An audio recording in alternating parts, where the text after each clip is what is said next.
YouTube, welcome back to another reaction. Today we got History Matters with why didn't Britain have a revolution in 1848. I don't know anything about this, so really excited to see what this is about. History Matters make amazing videos, so if you guys haven't checked these guys out yet, make sure you do that as well. The link will be in the description. Right, let's jump straight into this one, man.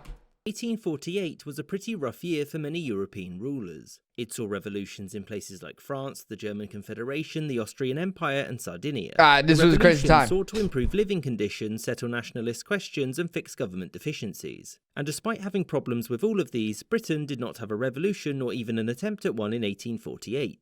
Which raises the question, why? Why was Britain spared a revolution when much of Europe wasn't so lucky? Because Britain is great, right? So to begin, despite not having a revolution, the British people shared many of the same grievances with their government as those across the Channel. Industrialisation had seen the rise of poor working conditions. Many were annoyed at the lack of political representation, and in Ireland and Wales there were many who felt aggrieved by the way Westminster was running things. Much of this sprang from the 1832 Reform Acts, which notably expanded the electorate, but only to landowners and a few others, meaning most men still couldn't vote, which unsurprisingly upset them. Opposition began to organise via working men's clubs, whose members called for more rights and better conditions. Leaders of these clubs, along with some members of Parliament, met to draft what was called the People's Charter. This pushed for the British government to radically change the way that Parliament worked. Wait, changes pay and...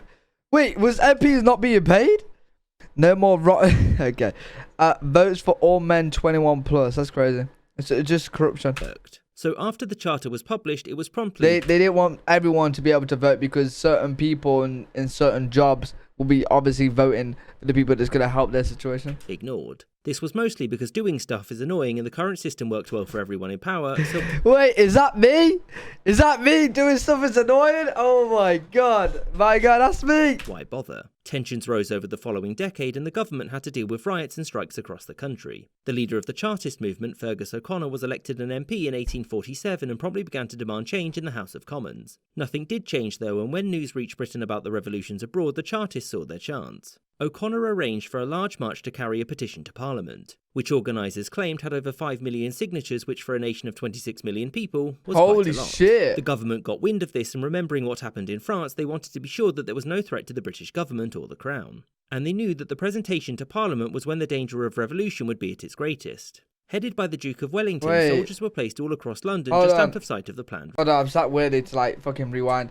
Government or the Crown. And they knew that the presentation to Parliament was when the danger of revolution would be at its greatest. Why is that an Irish flag? By the Duke of Wellington, soldiers were placed all across London just out of sight of the planned route. And thus they wouldn't be provoking anyone, but they'd be able to respond if anything went wrong. The government also hired an extra 100,000 special constables, who were voluntary police officers whose training consisted of here's a truncheon, go hit someone with it. Interestingly, among the 100,000 officers recruited were former Prime Minister Robert Peel. Yeah, you reckon I could get a job there? You reckon I get a job there? Just get one of those sticks, bro. And some guy called Louis Napoleon Bonaparte, who would later go on to find gainful employment in France. These extra men would prove unnecessary though, since the March on Parliament would never happen. The Chartists weren't planning to violently overthrow the government, and their leaders had faced down troops before, so why didn't they march? It wasn't muskets or truncheons that stopped them, it was the rain. You see, rights and reforms were important, but nobody wanted to fight for them whilst wet. And with the coming of the rain, the demonstrators just sort of went home. The petition was delivered to Parliament by...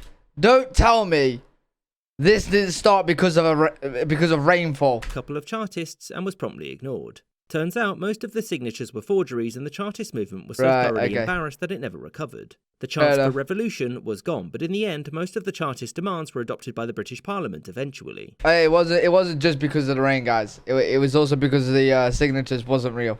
I hope you enjoyed this episode. But that was a really, really good video. Another amazing one from History Matters. They always make good videos. Really do enjoy their channel. If you guys enjoyed it, make sure you leave a thumbs up. Make sure you guys subscribe for more content, and I'll see you all in the next video.